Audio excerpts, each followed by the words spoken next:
I welcome you to this event tonight. My name is Artsakh. I am the chair of the Eastern Region Board, and I have been asked to guide you or to serve as the master of ceremony this evening. This evening's program and ceremony are the culmination of 2 days of work, Accountability 2025, holding Azerbaijan accountable for genocide and ensuring the safe return of Artsakh Armenians. It's not quite that simple, as you know today from your work on the Hill, but you have made an impact. Honorable guests, distinguished representatives and senators who are here already and those who will join us, I stand in your presence tonight on the eve of the attacks of Artsakh 5 years ago that launched the destruction of the Republic of Artsakh, a republic that was created out of the fall of the Soviet Union, a republic that deserved to exist independent, safe, and secure in perpetuity, with the Armenians and those others who had lived there for thousands of years. That attack launched the genocidal ethnic cleansing that cleared those lands of Armenians. Cleared of Armenians. This program honors our Artsakh Armenian brothers and sisters, children, and other Armenians who gave all, including their lives and homes. Please stand and share a moment of silence for all of those who died in service, who died innocently, and those who lost their innocence, their homes, and their futures.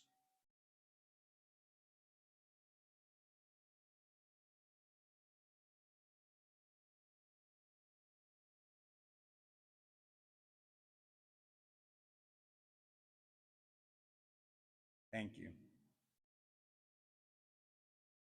Please take a moment to reflect on the photographs that are in front of you. Sharp,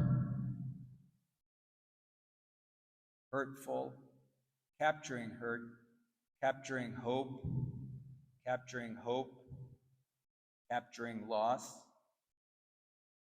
Today, you as the combined forces of the Armenian National Committee of America, the Eastern and Western regions, with our DC team, made an impact.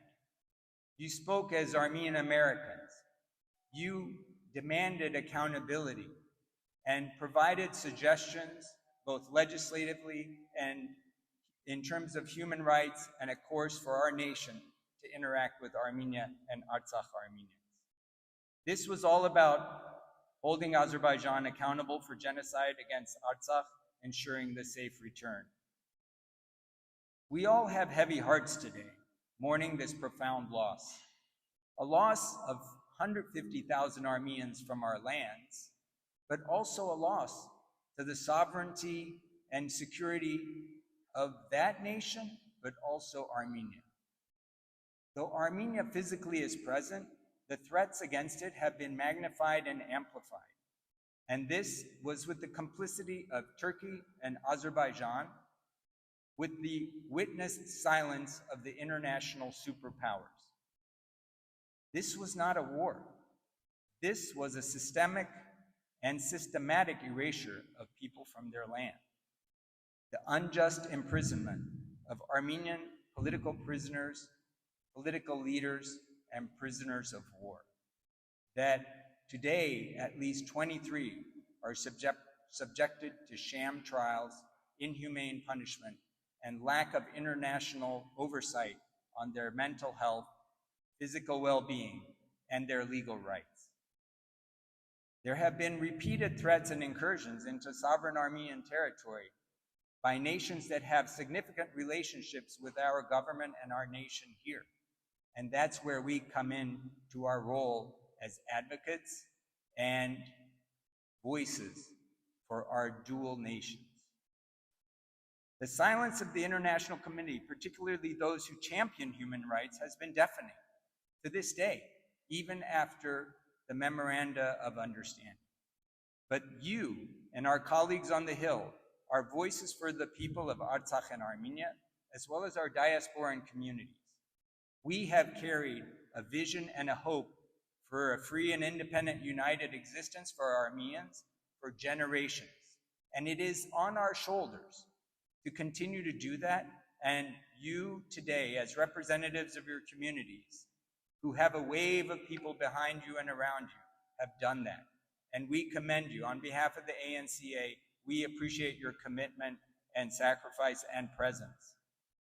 But we also ask America, with its democratic values and historic commitment to justice, to not be passive, to use its influence, to every day advocate for its leadership role and the security of Armenia and the rights of the Artsakh Armenians. The U.S. must lead with principle and accountability. It must stand for the right of return, many of whom are refugees from Artsakh who are in Armenia or other places.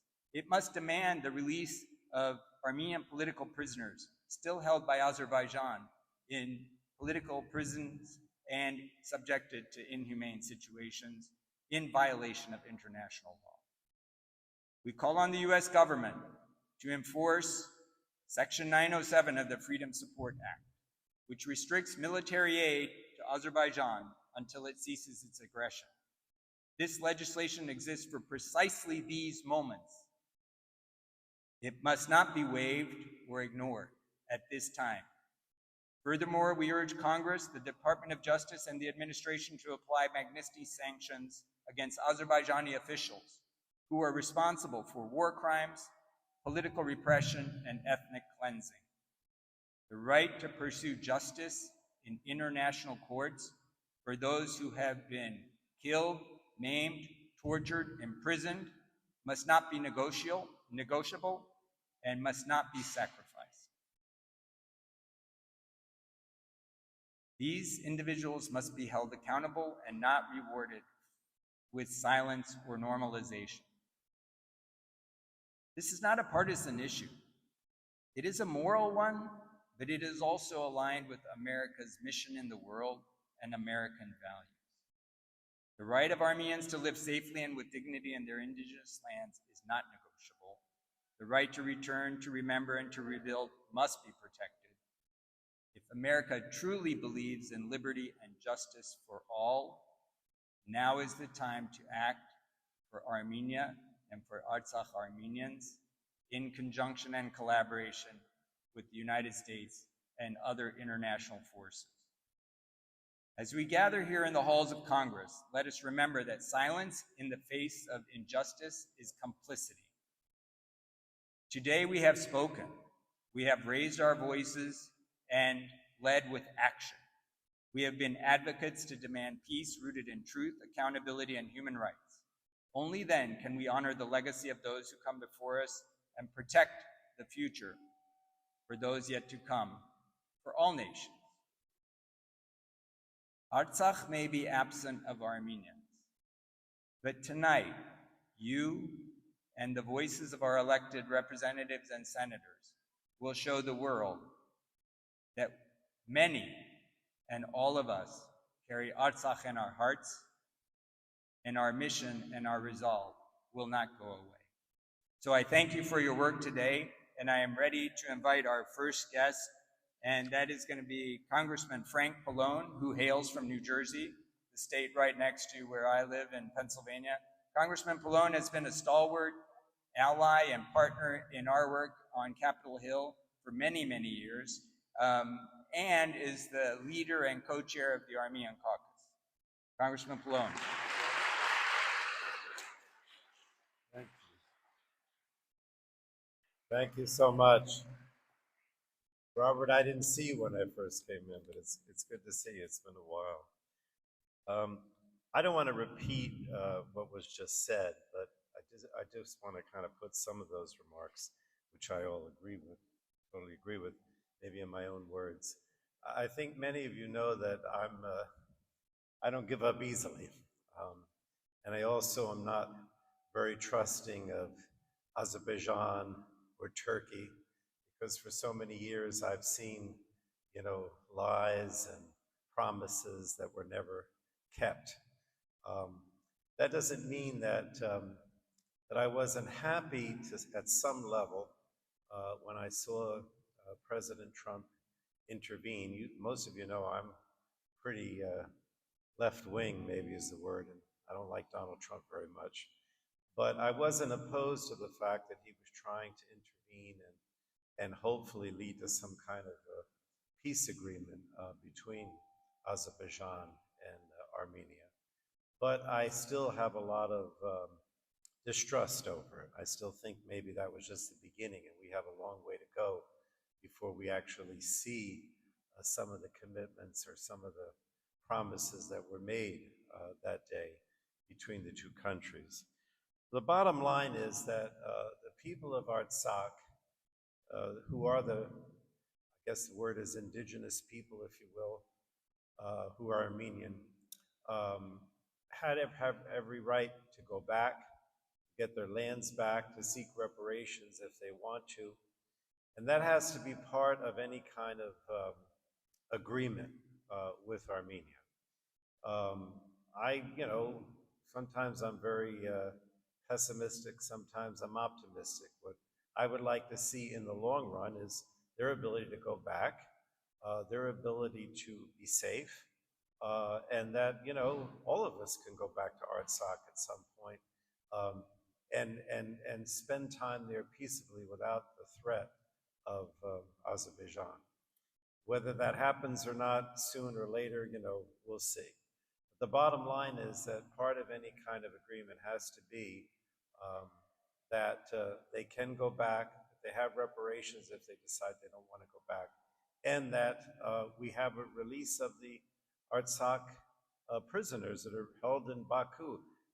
When I met with you, Aram, this morning, we talk about fake trials. I'm not even sure that any trials at all are taking place, and they're just rotting in the prisons.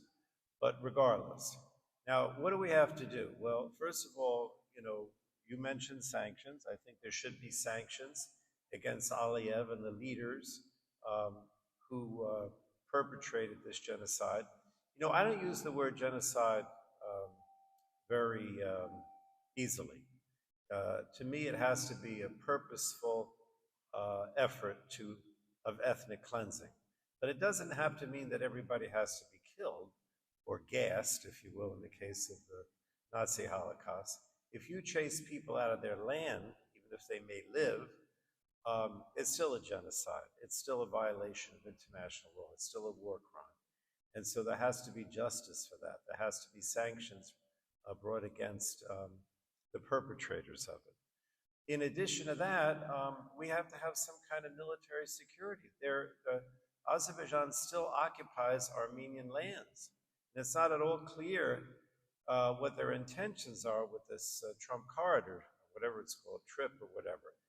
Idea of having, southern Armenia be a place that they can go back and forth between Yerevan and Artsakh, or between Turkey and Azerbaijan, is not a bad thing. I'd like to see all the borders open. I'd like to see the railroad open again in cars between Turkey, between Kars and Gumri. But none of these things can happen without military security, without a final agreement that allows Armenian territory to be demarcated the way it should have been during the Soviet era, and at the same time guarantees from somebody, whether it's the United States or the European Union, that we don't have military aggression again. So when you mentioned Section 907, that was the first thing I said when I was asked about the agreement that Trump signed with the two leaders. I said, we should not be allowing military equipment to go to Azerbaijan. And if you remember that day, President Trump actually said that he was going to allow for that and waive Section 907. That was wrong.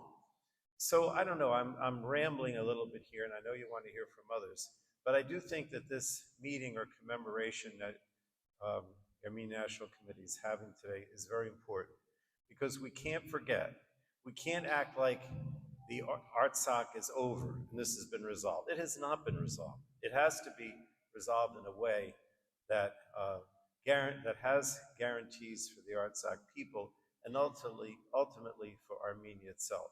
We sent a letter. We had 90 Democrats and Republicans on the letter that we sent sometime this summer, Aram knows, to Secretary Rubio. It basically outlines the same thing that I talk about today. And we're going to follow through on that, because I do think that we have friends with Rubio. I think we have friends with Tulsi Gabbard as well. Remember when we took her to Artsakh? And I don't say that lightly, because generally speaking, I don't like anything that President Trump does. But I do think we have friends, but we have to make sure that this is carried out and is not just some press conference that's held one day with a few people signing some kind of memorandum. There's a lot more to be done here, outlined as the way I describe, and I'm sure some of my other colleagues will describe as well. So thank you again. Thank you for doing this.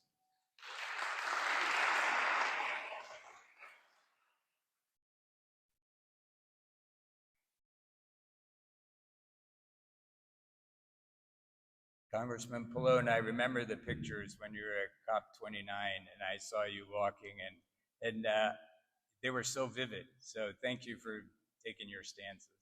And I want to acknowledge Robert Avedisian, who's represented Artsakh for many, many years. And thank you for all you've done for your homeland. And we have always appreciated working with you.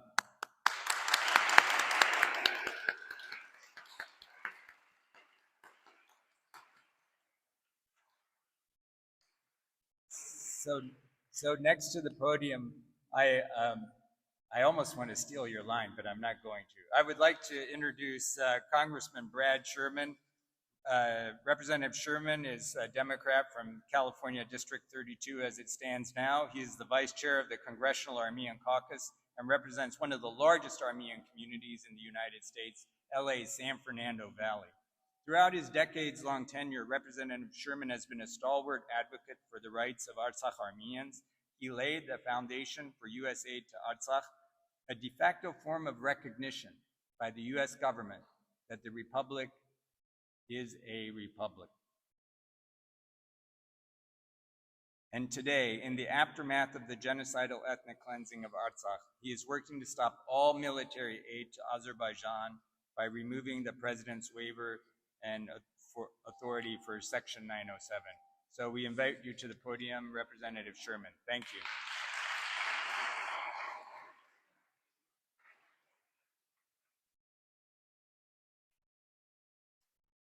Hello, I'm Brad Sherman from America's best named city, Sherman Oaks. It is a pleasure to be with you, an honor to follow Frank Pallone, as I have been following him on these issues for 30 years, and an honor to precede Laura Friedman, who will be here soon and who represents the largest Armenian American community in the world, and whose fight for the Armenian cause precedes her time here in Congress. 30 years ago, when I was in my first term, I proposed legislation to provide aid to the Republic of Nagorno-Karabakh, as it was called then. And so I take it personally when we see the ethnic cleansing of well over 100,000 indigenous Armenians from their homes. These people remain displaced, in need of urgent humanitarian assistance.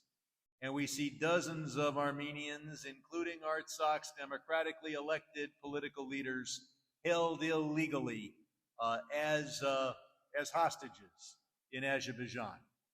This is one of the most foremost human rights crises of our time, and the story is not over. We still can restore justice by bringing the international community together to demand that the people of Artsakh are given the security guarantees they need so that they can return to reoccupy their homes, hopefully before the Azeris tear down those homes, and that they can go there free from violence and persecution.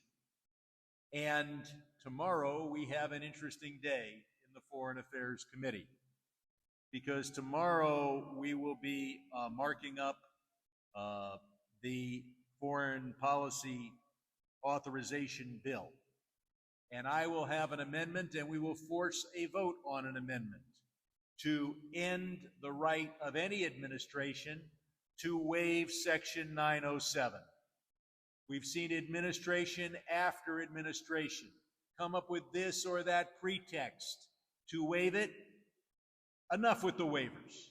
It is time to end all military assistance to Azerbaijan. And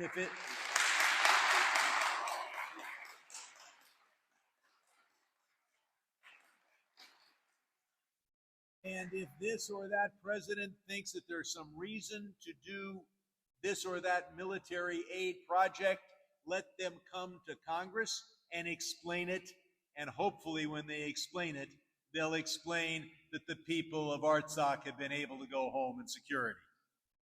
We will have another bill that deals with a thing that you may not even know about, called the Development Finance Corporation.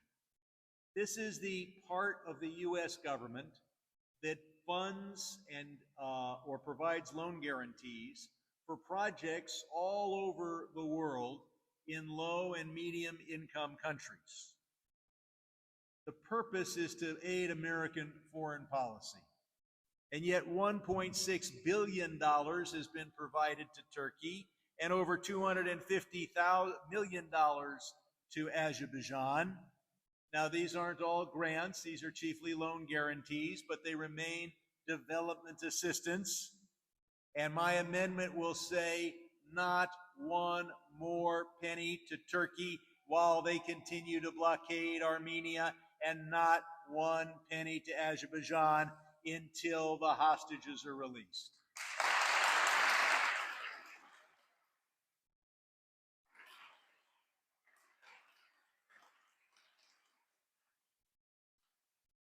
I know that you're on the Hill today and hopefully many of you tomorrow. We will probably be voting on these amendments, at least the second one that I mentioned, maybe around midnight tomorrow, maybe 1 or 2 in the morning. Don't tell me why we run our lives that way. We're somewhat dysfunctional. So you've got a lot of time to say vote for these amendments, and let's put American values back into America's International Domestic Finance Corporation. Now, I also want to mention that our ties with Armenia are not just based on ancestry. For you, perhaps, some have referred to me as Congressman Shermanian, but actually, my family is not from Armenia. But the tie is based on democracy, and it is critical that we have strong democratic institutions in Yerevan. And there have been allegations one way or the other against high-ranking clerics, against a very prominent Armenian businessman. And let me just say that we need to see fair, free elections in which no one is jailed and no one faces expropriation based on normal political activity.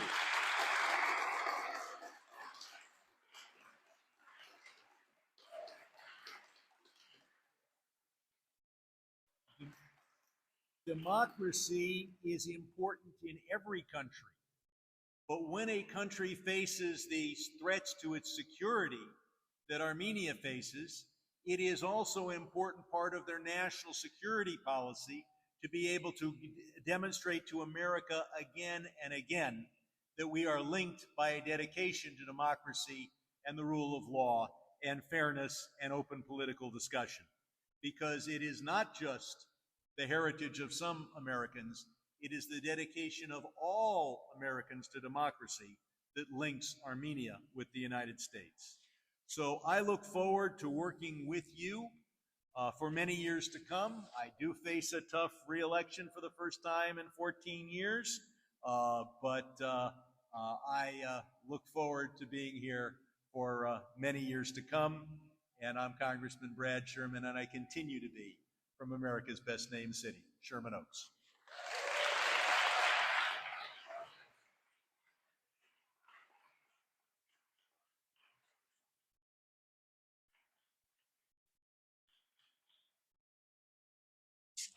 Congressman Sherman, you have to get reelected. I like introducing you. But thank you for your stance and your work with the team and your work in the House.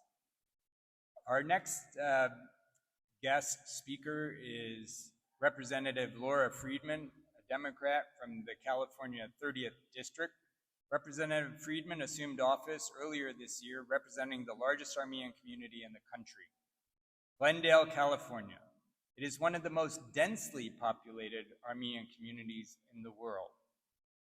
Throughout her tenure on the Glendale City Council up to the California State Assembly, Representative Friedman has been a powerful voice for the Armenian American community. She has been a staunch advocate for the fundamental and inalienable rights of the people of Artsakh. Representative Friedman, thank you for joining us. I welcome you to the podium.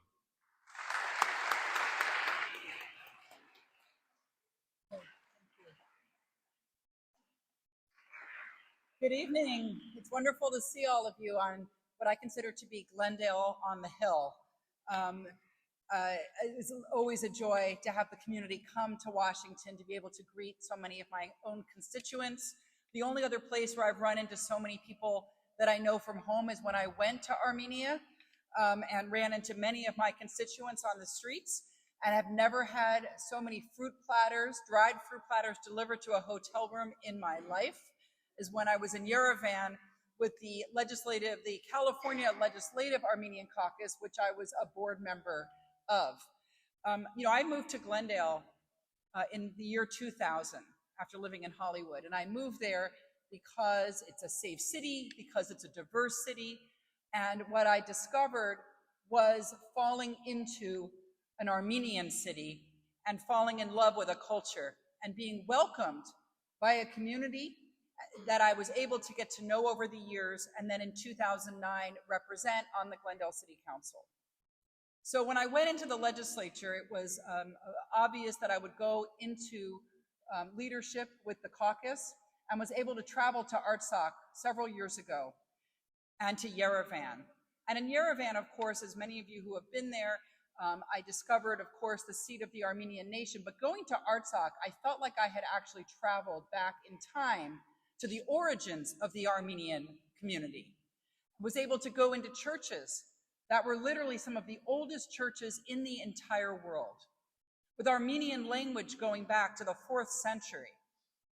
To see and feel that culture represented in every gravestone, in every building, in every church, in every government building, in every farm, and certainly on the faces of the population who had such incredible pride in what they were creating in the Republic of Artsakh.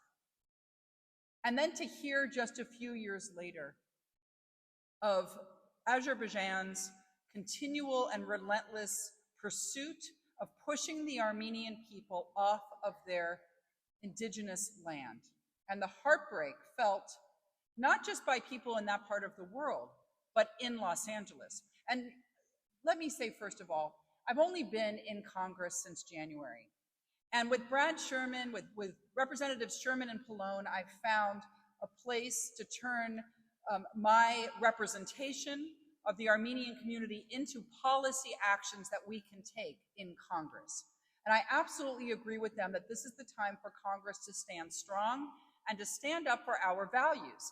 Because in what's happened in Artsakh, we see the representation of the very fundamental value of America in terms of self-governance. And that's something we don't talk about enough. The people of Artsakh, undisputably the indigenous people of that region, had an absolute right. And in following the American example of self-representation and self-governance. And that's what's been taken away by Azerbaijan. And that was done in full view of the entire world, right? With the US not doing nearly enough at the time that that was happening to put pressure on to stop that assault. Having led, of course, to 150,000 people being pushed off their land, to a refugee crisis, and to now ethnic cleansing across the region, and a historical whitewashing and erasing of that American history that I saw and felt myself just a few years ago. So I am absolutely in lockstep with Representatives Sherman and Pallone, and very happy to have signed on to the letters to Senator Rubio and all of the other actions that we've been taking in Congress. So I'm not going to repeat because you've heard from them what we are doing, but I want to just reiterate the importance of Armenian voices in America. The reason that Los Angeles even knows what an Armenian is because the Armenian community is so well organized with ANCA and the other groups to raise the Armenian cause as a cause for all of Los Angeles and for all of California. And that's because of your actions over the years. The only reason the President of the United States is tweeting about Albania, about Armenia, about Azerbaijan, is because of the voices of Armenian Americans. And so I want to commend you for being here year after year, for being in Sacramento year after year, for making sure that the world does not continue to ignore the humanitarian crisis that is in Artsakh and in Armenia, and to also raise the alarm about threats to Armenia itself from Azerbaijan and Turkey. So I am honored to be your representative. I'm continue to work alongside of you, and I thank all of you who come to my office, not just year after year, but in some cases week after week, for helping to guide me and making sure that I can be the best representative possible for all of you. So thank you so much for everything you're doing.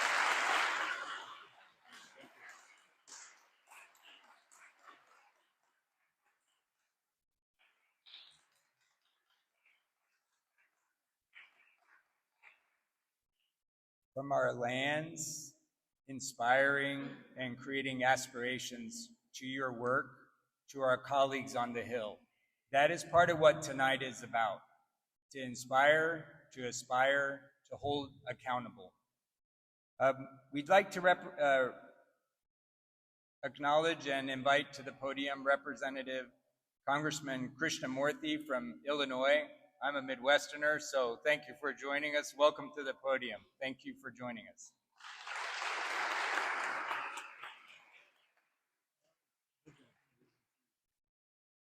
Good evening.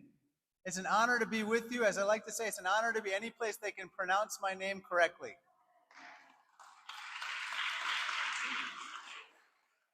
This is a true story. I am not making this up, and my staff has heard this before, but when I first ran for office in Illinois, I said, "Hi, my name is Raja Krishnamurthy."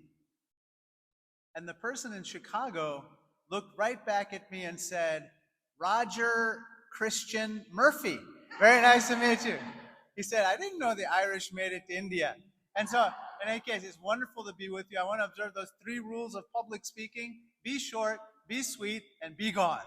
So 3 points. First of all, can you give a big round of applause to the organizers of today's event on Capitol Hill? And what a setting. You guys must have connections, because not everybody gets to have an event in the Rayburn Foyer with this view. So you are absolutely plugged in and wired. So this is quite a group. Second point, I just want to thank all of you as Armenian Americans for everything that you do every day for our country. I still think, Armenia's greatest export were its Armenian Americans. And I think that you can clap for yourself. That's okay.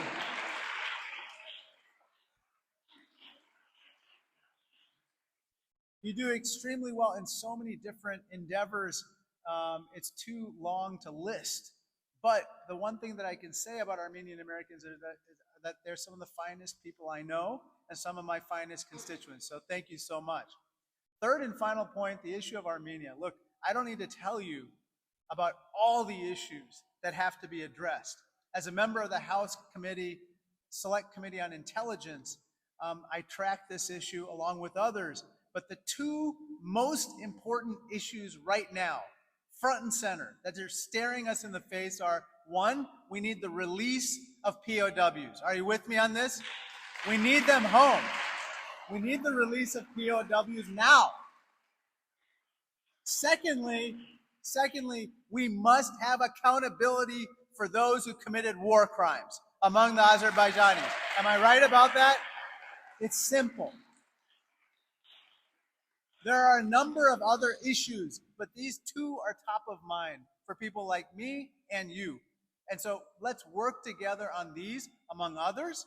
And I just want to say thank you for coming to Capitol Hill to advocate. You are basically advocating for the best interests of our two countries. And for that, I'm very grateful. I close with my favorite saying. Yesterday is history, tomorrow's a mystery, but today's a gift. That's why we call it the present. And so I'm honored and blessed to be with you here for just a couple minutes of your precious time to celebrate you and to celebrate how together we, Armenia, and the whole world can be a better place if we work together. Thank you so much. Thank you.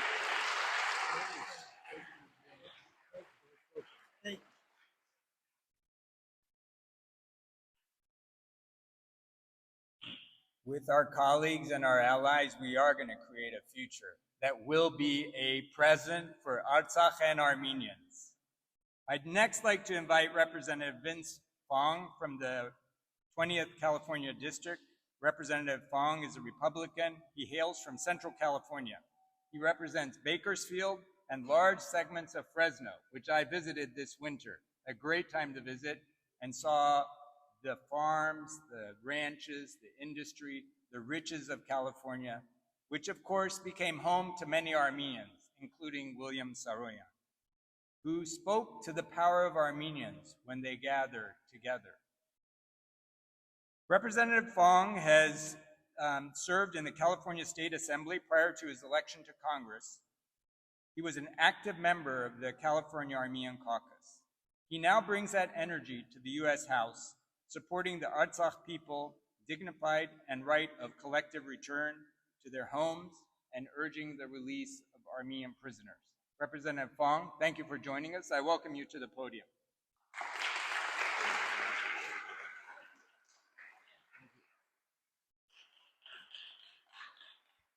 Well, thank you very much for having me. Thank you to the Armenian National Committee of America for hosting this important event and for continuing to be a steadfast voice for the Armenian American community. Certainly, as someone who represents the Central Valley, we have a very vibrant Armenian American community. It's one of the largest, I think, in the country. Certainly, if you travel throughout Fresno and the Central Valley, you'll see statues and ways the community has honored the Armenian American community. It's everywhere. And of course, we welcome you back to Fresno. Or for those of you who want to come back, I served with Laura Friedman in the state legislature. We entered the assembly together. Certainly, if you want to go to Glendale first and come up to Fresno, we're totally okay with that too. But as a proud member of the Congressional Armenian Caucus, it's an honor to join you tonight. Look, there's a lot of challenges going on in the world, but this is one of them. And as a Republican, I think you can see that the concern is not just one party, it's bipartisan.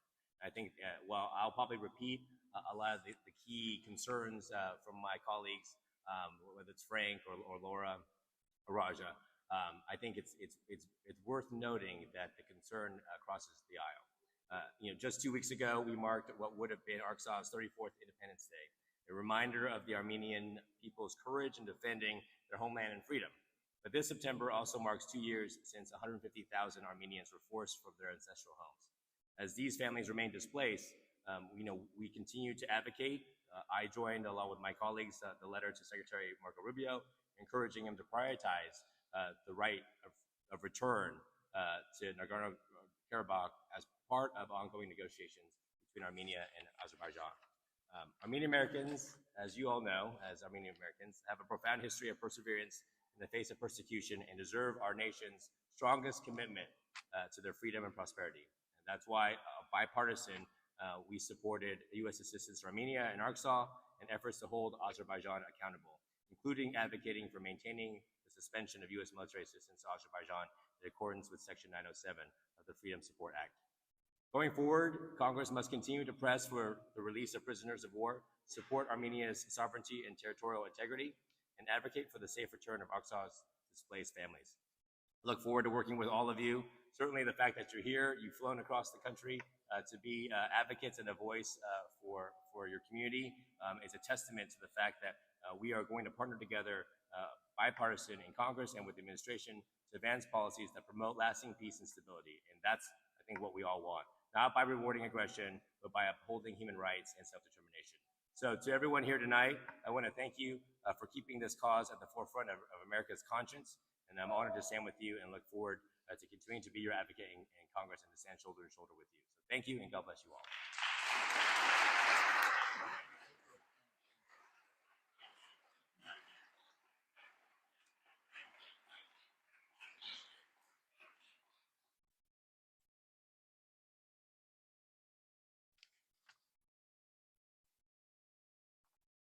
I'd like to ask you to take a moment to reflect on how you became involved in Armenian political advocacy. And also, for those of you who are serving in the House and in Congress and in the offices, how you committed yourself to service. And I am pretty sure it was not just because of your individual ideals. I'm pretty sure it was a coattail kind of effect, where you saw others. You saw the power of being committed and serving and giving, and the importance of aspiring and dreaming and imagining a better world and future. That is what you are doing here today. So influence others when you leave, influence others tomorrow. It sounds like the calls need to be made. But the most important thing is to stay inspired, to continue to aspire, to envision a future amongst all of the adversity. Because without that, we cannot continue the battle for accountability and justice. So enjoy what you've accomplished today, but to continue to look to each other for motivation, as each one of these elected leaders have shown us. Because they too did not come to their position by sitting in isolation. They were open, they reflected, they joined, they engaged, and they embraced. Next, I'd like to introduce a well-known person to us through her work, Ms. Siranush Sahakyan, the Executive Director of the Armenian Legal Center.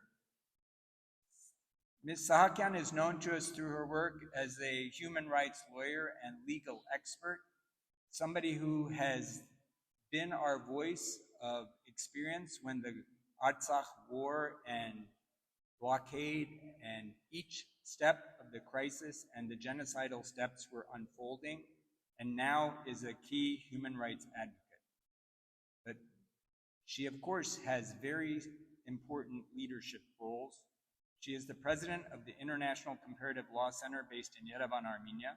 She is the executive director of the Armenian Legal Center for Justice and Human Rights.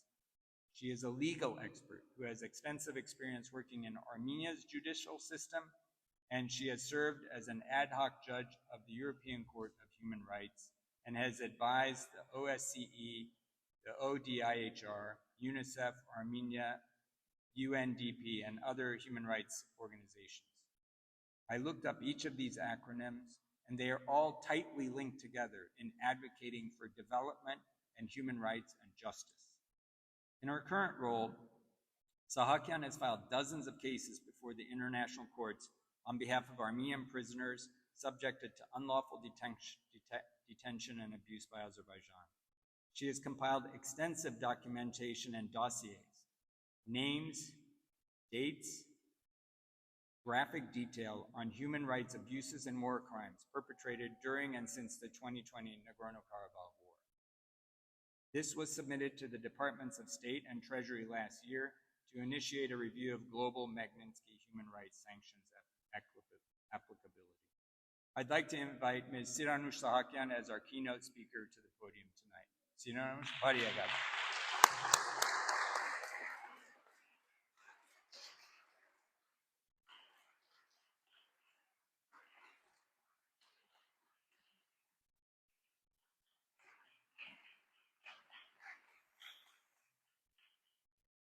Thank you, distinguished guests. I rise to honor the memory of Armenians of Artsakh and speak for the living of the 150,000 Armenians of Artsakh who were forcibly displaced and who today are denied the most basic human rights, the right to return to their motherland. Of course, under international law, every displaced person, refugee, or internally displaced retains the right to return to their home in conditions of safety and dignity. And this is not about preference, policy preference. It's a legal obligation, which is reflected in jurisprudence coming from the highest courts and also the institutions. One such landmark case was issued by the Grand Chamber of the Regional Human Rights Tribunal in a case of Sahakyan versus Azerbaijan. The Human Rights Tribunal held that Azerbaijan's refusal to allow an Armenian family from Sahakyan to access their home and property and its failure to create any mechanism to restore their rights amounts to continuing violation of the right property, private and family life, and the right to an effective remedy. The court directed that a mechanism be established to give effect to these rights. In practice, a pathway to return or meaningful redress. However, what happened next matters, I think, for all of us. Execution of that judgment remains under the enhanced supervision of a political body. As recently as June 2025, the Committee of Ministers noted a lack of progress, urged Azerbaijan to comply with its unconditional obligation to execute the judgment, and called for concrete steps without further delay. However, the political context has grown even more challenging. And in August, Armenia and Azerbaijan jointly appealed to dissolve the OSCE Minsk Group, the only multilateral mechanism mandated to facilitate the settlement of Nagorno-Karabakh conflict within a framework of territorial integrity, non-use of force, and the right of self-determination. On September 1st, the OSCE Ministerial Council closed the Minsk process and related structures.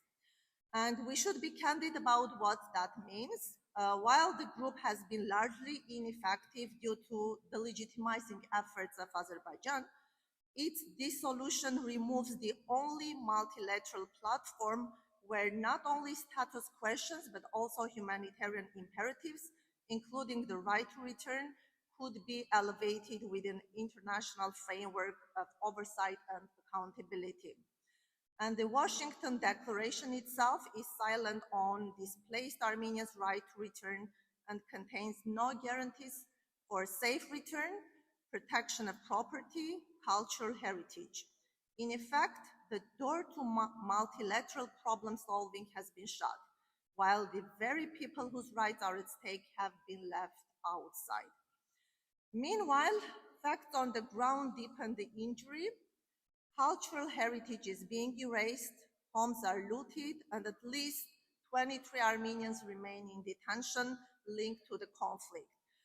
To call this peace while return is blocked is to normalize ethnic cleansing and to incentivize the use of force over law.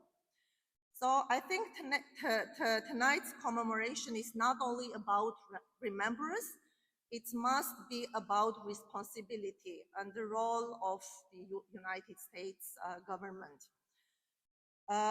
We should reaffirm the right of safe and dignified and voluntary return of Artsakh Armenians as a US policy, call for mechanisms that meet the standards of regional human rights court, including independent international body to monitor the process of right to return. And this right of return should not remain as a slogan. We see it as a test of international order we claim to defend. The European Court has spoken. The Committee of Ministers continue to supervise. The OSCE has closed the channel without providing an alternative, and only sustained leadership can reconnect law to outcomes, turning paper rights into people's lives restored. And if our commemoration means anything, they must mean that we do not accept erasure, not of people, not of culture, not of law. So this is the moment to lead, to affirm the right to return, back a real mechanism that can ensure the return, monitoring, and compliance, and make it clear that peace without justice is not peace, and that America stands for the return of people of Artsakh to the homes from which they were driven. Thank you.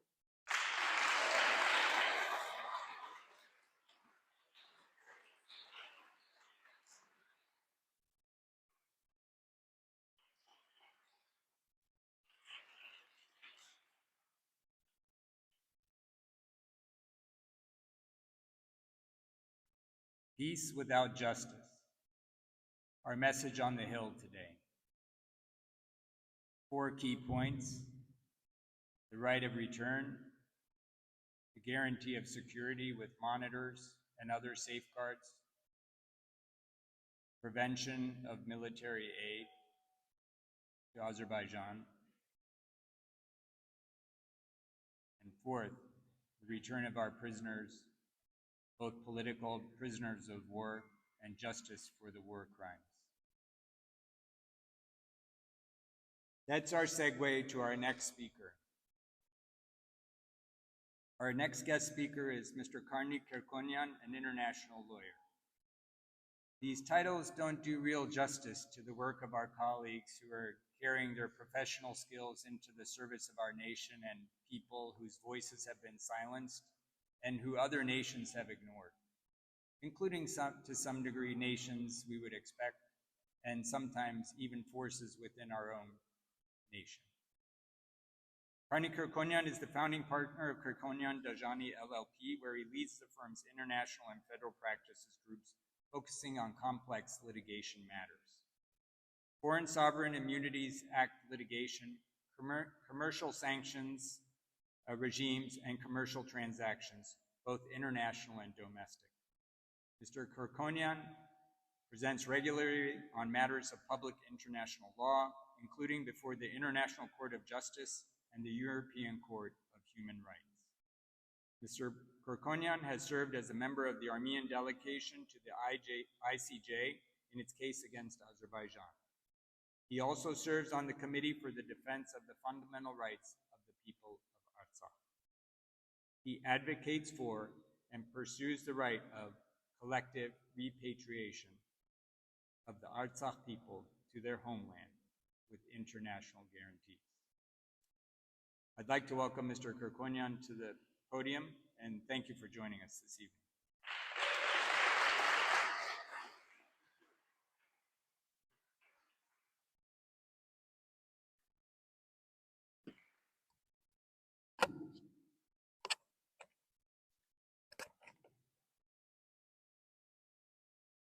In September 1938, Neville Chamberlain, the British Prime Minister, took a fateful trip to Munich, Germany. The smell of war was in the air. Hitler had just taken the Sudetenland in Czechoslovakia. And the startled Chamberlain scrambled to Germany, determined to get a peace treaty with Hitler. He got one. Hitler signed the Munich Treaty. And in that, he was allowed to keep the Sudetenland in exchange for not taking more. Chamberlain ran back to London, peace treaty in hand. You know, there's that famous picture of him standing, I think it's either Piccadilly Circus or in front of 10 Downing Street, waving the treaty in the air as the crowd jeered on.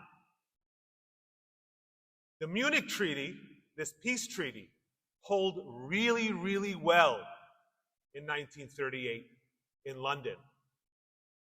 Peace in our times, you may recall, was the slogan. Of course, it didn't pull well just a few months later. You see, Hitler had different plans for Europe. He not only delivered war to Europe, he delivered genocide to Europe. You see, what Chamberlain missed, what he overlooked in this drunken pursuit of peace at all costs, was to become the colossal lesson of the last century. Appeasement does not work in the face of genocidal intent. And when there's genocidal intent, appeasement does something else. It fuels the perpetrator. It doesn't stop him. That mistake cost Chamberlain his prime ministership. Churchill unseated him. And it cost 6 million human beings their lives. The mistake? Failing to recognize that a genocidal regime will not stop at a peace treaty.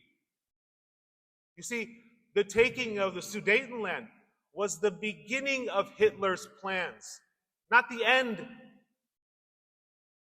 Now put a pin in that for a second. Let's fast forward here to Washington just a few weeks ago. Let's forget about the gratuitous photo ops, the selfies, competing Nobel Peace Prize nominations for a second, and let's think about what actually happened. We normalized Ilham Aliyev, the authoritarian dictator of Azerbaijan, who refers to Armenians as dogs, whose regime calls Armenians, you guys, rats, vermin, and a cancer that needs to be cut out of society, whose government printed a stamp of an exterminator, you recall, in a hazmat suit, exterminating Artsakh, before they actually did that. A leader who himself posted a video on X where he stood in front of a bonfire stating that now that he's gotten rid of the Artsakh Armenian people, he was going to burn away even the aura of the Armenians.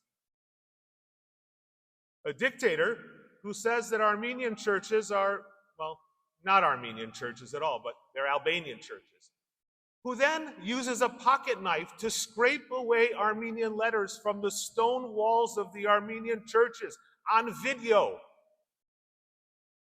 A leader whose military destroys Armenian altars and cross stones, executes hogtied Armenian boys, cuts the ears off elderly Armenian victims in their own homes, and even saws off the heads of Armenian elders with handheld knives.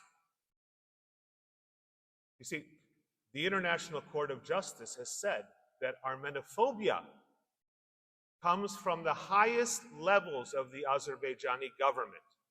It is a sponsored government policy. There's no question that Ilham Aliyev harbors genocidal intent. But it's worse. You see, we're not just ignoring his genocidal intent, we're helping fund it in the peace document issued right here in Washington. Let's get rid of 907 and flood Aliyev with arms. Let's ignore the Artsakh people's right of return to their homes like they don't exist.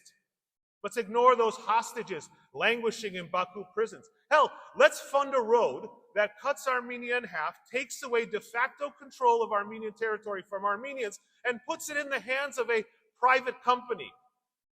Really? What could go wrong? This is not a response to genocidal intent. It's Azerbaijan's dream scenario. It's an outright invitation. You see, Nagorno-Karabakh was Aliyev's Sudetenland. It's not the end of the agenda. It's the very beginning of the agenda. Why would he stop? Would you? Artsakh is the beginning of Aliyev's goal to destroy the Armenian state, and with it, the Christian Armenian people. Don't take my word for it. Take his. He stated that Armenia is not even a real country. In fact, he calls Armenia by another name. You know it. Western Azerbaijan. Chamberlain made the mistake in 1938, waving that peace treaty in Piccadilly Circus to a cheering crowd who was willfully blind to Hitler's genocidal intent. For Armenians, sure. Let's keep cheering for peace while actually arming Aliyev. Let's initial peace terms while pretending he doesn't have genocidal intent, while pretending POWs and hostages don't exist, while pretending he didn't just wipe out a 4,000-year-old Armenian civilization in Artsakh just over 600 days ago, after starving them to collapse for 9 full months. Let's just pretend all that never happened. The problem, of course, with pretending is, well, it's pretending, isn't it? And at some point, the make-believe gives way, and the harsh reality hits us in the face head on. There are Armenians in this room who know full well what that reality is, what that truth is. The truth is that the Armenian genocide was the first phase of the destruction of the Armenian people. The truth is that Nagorno-Karabakh was the second. And if we choose not to hold Azerbaijan accountable this time,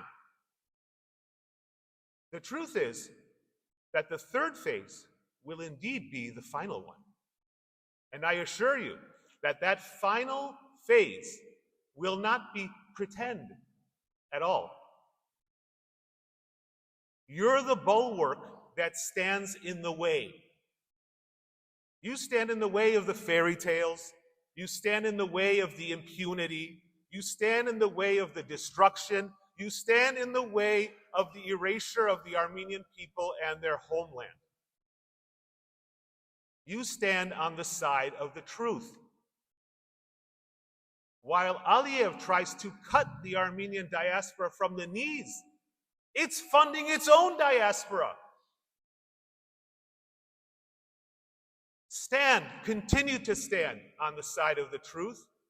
And in that stand, no matter how long it takes, we will continue to stand together. Thank you.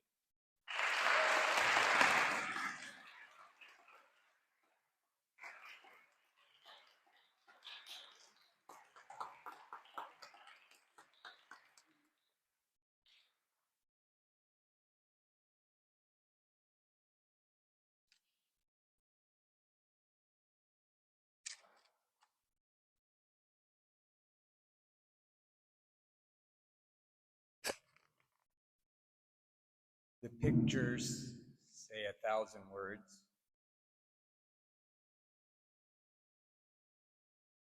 The pain and the hurt of those individuals caught so poignantly is something we shouldn't forget. It's something that should drive us.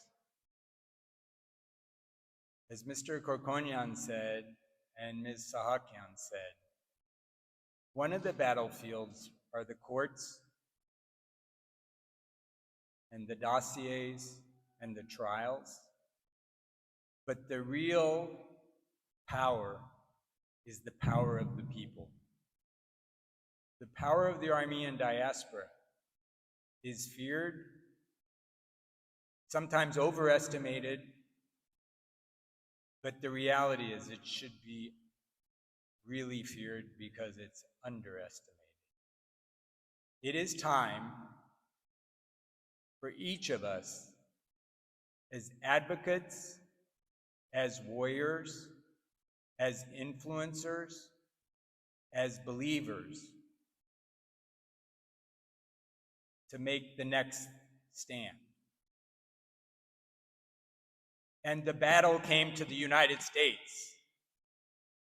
Our leaders are aligned with some of the forces of evil against Armenia and Artsakh and our diaspora. And some of them are taking a stand against those evil forces and those actions. But we have to ramp up as we have this week, and we have to continue to be active, to fight, to not resign, and to embrace our power, and embrace our influence, and embrace our voting capacity, and embrace and build our future leadership in this nation and in the diaspora. I have extreme confidence in that. Most of us in our line of work or at our homes Do not go in expecting a bad outcome. And it is upon us to never have a bad day. As Armenian American advocates for our diaspora, for our nation, for Artsakh, for those who are living, those who have given their lives, and those who are still in prison. Our work has just begun. To that end, I would like to invite Representative Judy Chu to the podium. Representative Chu from California's 28th District represents one of the largest Armenian communities in California, Pasadena. She was outspoken and supportive and stood with many communities during the wildfires and those times that were unbelievable last summer. Congresswoman Chu has been a tireless advocate for Armenia and Artsakh throughout her career. She is one of the few members who has had the privilege, but I would say we have had the privilege of sharing Artsakh with. She has earned the distinct honor of being placed on Azerbaijan's persona non grata list, and she has consistently been a voice for the people of Artsakh and their right to live freely in their homeland. Representative Chu, welcome to the podium. Thank you for joining us.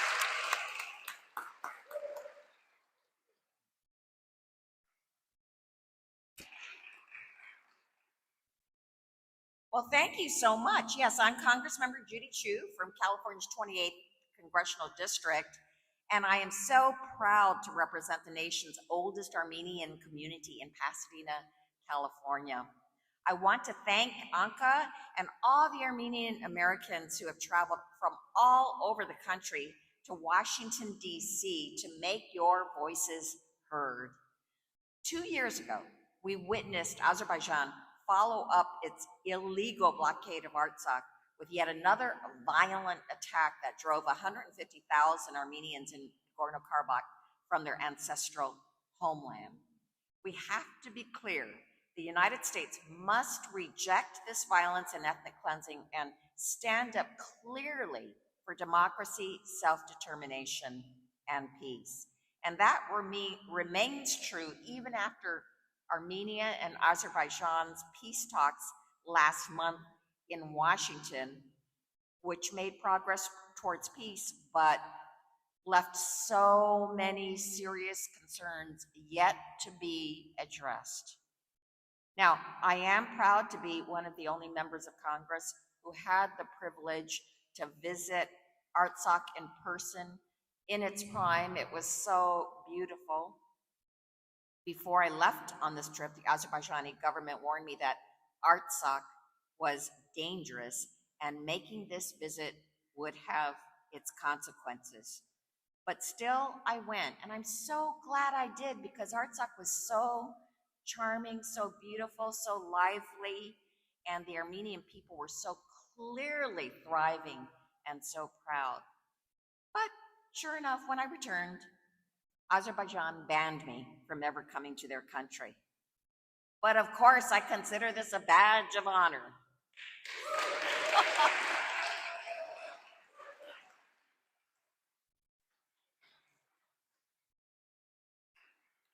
And it only strengthened my resolve to advocate for the Armenian people. And now that all that has happened, it's heartbreaking to consider that those people that I visited just a few years ago are now refugees in Armenia and have even gone elsewhere, some of them. But even as relations between Armenia and Azerbaijan enter a new era, I will work with my Armenia caucus colleagues to ensure that Congress stands with the Armenian people and upholds their security and democracy.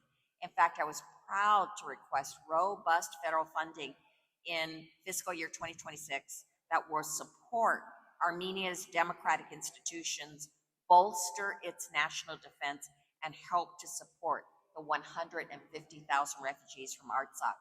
And once again, I demanded a prohibition on providing any U.S. military and security assistance to Azerbaijan. Well, I will continue to work in Congress to stand up for Armenia's security and democracy and to support the Armenian community here in the United States. So thank you again for the important work you do, and I look forward to continuing our work together. Thank you.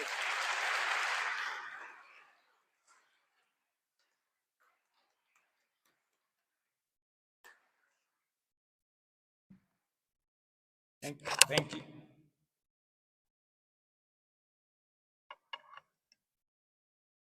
Thank you, Representative Chu. I'm sure you noticed the strength and the commitment of our colleagues in the Armenian caucus and those who are not, who have also taken the side of supporting the key issues. But I have to remind everybody that we are going to ask our allies and those who want to be allied and those who think they reflect American values, both internationally and at home, to deliver at the next higher level. If they do not feel uncomfortable with our ask, we're not asking the right questions. If we don't hold our elected leaders accountable, then we're not setting the standard high enough. Representative Chu, I'm sorry, I'm right after you said all these key things. But the reality is,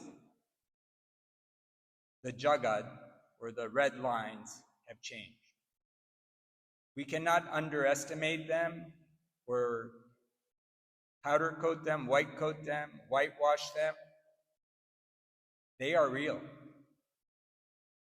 And if we do not assume that those threats that our adversaries have spoken clearly in multiple languages are not real, then we will not be able to properly defend and advocate solutions.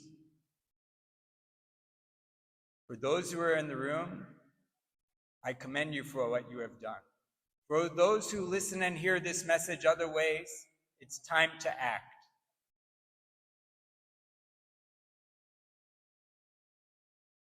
The time to act is now. The action needed will escalate, and the success or the cost of success for each of our allies is going to be significant. The existence of Armenia, our culture, and a key country in the Caucasus, we don't exist alone, and they can't exist either. The chemistry of nations is complex. When they are eradicated, there is an imbalance. Everybody owes it to each other to make this work. That's a moral statement. We're going to generate action statements. To that end, I would like to invite my dear colleague, friend for a long time, role model for an extremely long time, to wrap our evening up and to lead us to the next set of conclusions and thoughts. Adam Hamparyan, the Executive Director of the Armenian National Committee of America.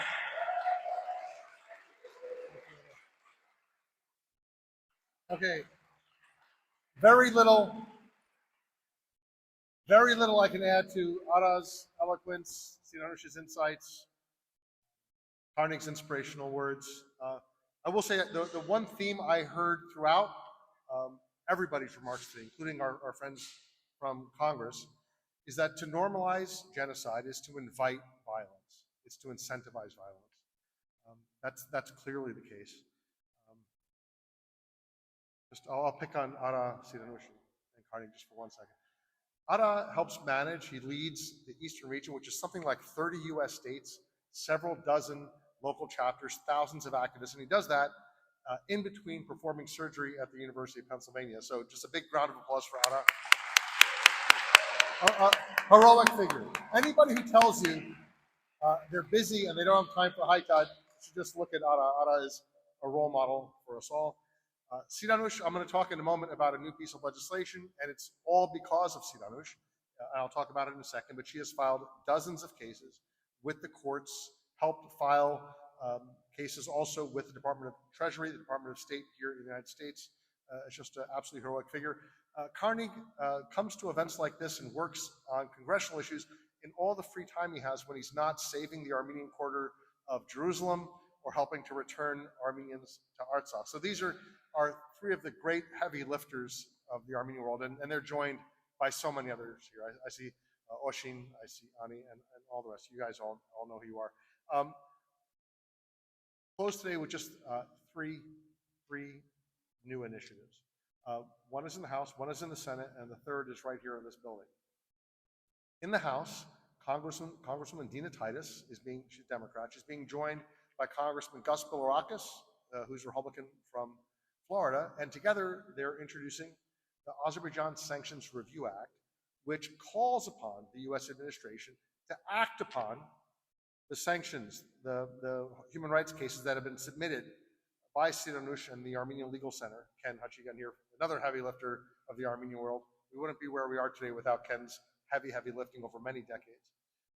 So that new piece of legislation was just introduced this week, and we need to get it passed. It's a bipartisan measure, and there's no reason that it can't have bipartisan support. There's no reason the House won't adopt it if we make enough of an effort. So that's number one. That's a House effort, the Azerbaijan Sanctions Review Act. On the Senate side, our friends Senator Markey and Senator Whitehouse, I see a lot of people from Massachusetts and Rhode Island here, they have initiated a letter calling upon Secretary Rubio to work to free Armenian hostages and to establish a pathway home for the Armenians of Artsakh. So we need your senators to sign that letter.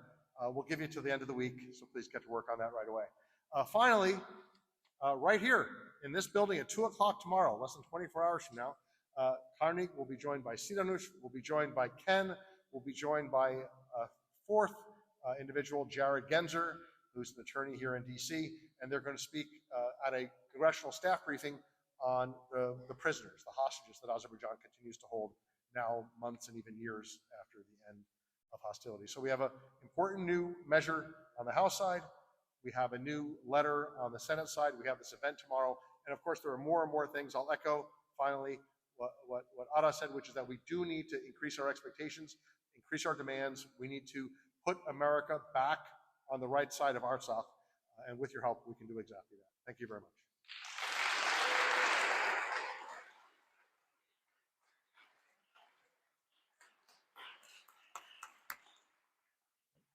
Again, on behalf of the Armenian National Committee of America, the Eastern and Western Region committees and boards, we thank you all for your commitment and your work and your time today. We ask you to amplify your messages, take pride in your work, share it with your peers. And for those who have joined us from congressional offices, please share the messages, reach out to our team in DC if you have questions or are looking for opportunities to collaborate or share. We welcome that, and we look forward to working together with you. Thank you, everyone, for your time this evening, and thank you to the team for putting together an outstanding program. And good night, and good Rupen. Thank you. Bye-bye.